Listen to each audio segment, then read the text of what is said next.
สบายดีทุกคนวันนี้จะพาไปเบิ่งงานแต่งดองแบบลาวเนาะแต่ละท้องถิ่นจะแต่งแบบบ่คือกันแต่ว่าฮิตของไทยเฮาจะแต่งแบบนี้เนาะไปเบิ่งกันเด้อ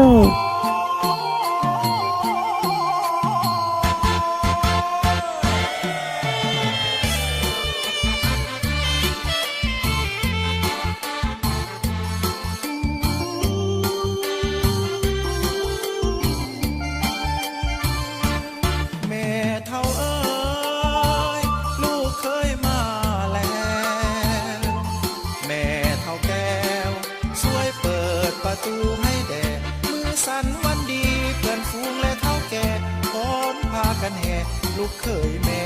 เข้ามา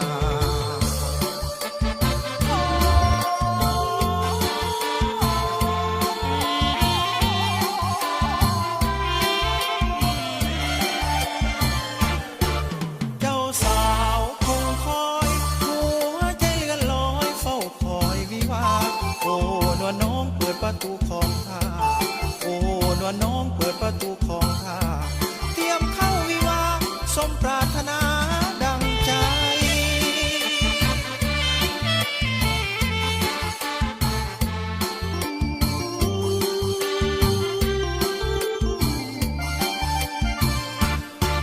ข้าดองน้องแพงเงินบ่พอแต่น้องอย่าเสียใจได้กันแล้วจะหามาแทนให้ได้กันแล้วจะหามาแทนให้หากบ่พอเท่าใดแม่เฒ่าออกให้ก่อนเด้อกินก่อนหลังเนาะอีแม่